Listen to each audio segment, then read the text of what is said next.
അമ്മ സീരിയസ് ആയിട്ട് ആരോടോ ഫോണിൽ സംസാരിച്ചോണ്ടിരിക്കുക. ഫോണിലാ? ആ രാത്രി ഗോതമ്പ് ദോശയാ നല്ലത്. പിന്നെന്താ, വന്നാ മതി, ഉണ്ടാക്കി തരാം. ദോശ മതിയോ? ഒന്നുകൂടെ കിട്ടിയിരുന്നെങ്കിൽ നന്നായിരുന്നു. കുറെ നേരമല്ലോ ഒന്നുകൂടെ എന്ന് പറയാൻ തുടങ്ങിയിട്ട്. നിർത്തുമോ ഇത്? ഹലോ ആ സർ, മോൻ ദോശ കഴിക്ക. അതെനിക്ക് ഇഷ്ടപ്പെട്ടു. എനിക്കില്ലേ ദോശ?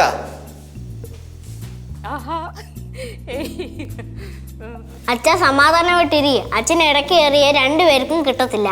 അമ്മയാണെങ്കിൽ എനിക്ക് വിശന്നിട്ട് പോയി ഇവിടെ കിടന്നല്ലേ അവിടെ പോയിരിക്കേ. ചെല്ലേ പോവോ.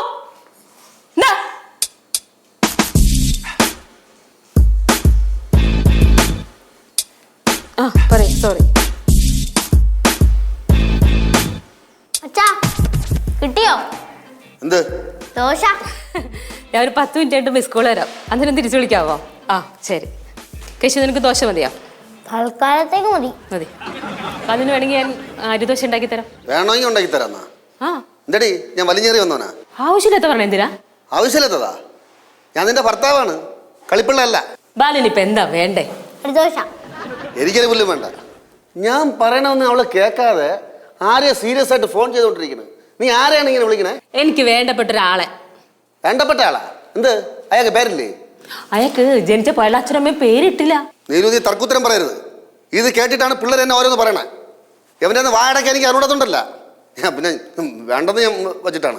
നിങ്ങക്ക് വേണമെങ്കിൽ കഴിച്ചിട്ട് പോകും. അച്ഛാ വിശപ്പടക്കിയ പോരെ? അതിപ്പോ അരിയാണോ ഗോതമ്പാണോ നോക്കണ്ടല്ലോ.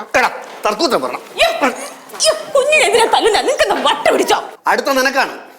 നിനക്കൊക്കെ ഒരു ധാരണയുണ്ട് ഞാൻ ഒരു മഫനാണെന്ന്. എടി സ്നേഹം കൊണ്ടാണ് ഞാൻ ഈ പിള്ളേരെ കൊഞ്ചിക്കണത്. ഇനി തർക്കുത്തരം പറഞ്ഞാ നിന്റെ നാക്ക് ഞാൻ പിഴുതെടുക്കും. നിനക്ക് ഫോൺ വിളിയില്ലാതെ വേറെ ഒരു പണിയില്ലടാ തെണ്ടി. തായോട്. അയ്യോ അച്ഛനായിരുന്നു. അച്ഛൻ ഇന്നലെ വൈകുന്നേരം മോൻ ഞാൻ ശ്രദ്ധിക്കുകയാണ്. അവിടെ ഒരു ഫോൺ വിളി. മേലെ ഈ ഫോണിൽ നീ കൈ കൊണ്ട് തൊട്ട് വരുന്നത്. നിങ്ങൾ എന്താ ഉദ്ദേശിക്കുന്നത്? ഞാൻ ഒന്നും ഉദ്ദേശിക്കുന്നില്ല. നീ ഒന്നും ഉദ്ദേശിക്കാതിരുന്നാ മതി. 5-6 ദിവസം കൊണ്ട് ഞാൻ നോക്കാണ് ഒരു മാറ്റവും ഒരു ഇളക്കവും. എന്റെ ക്ഷമ നീ പോയിട്ട് മുമ്പേ ദേ ഒരു മരുന്ന് നിലവാരില്ലാത്ത വർത്താനം പറയരുത്.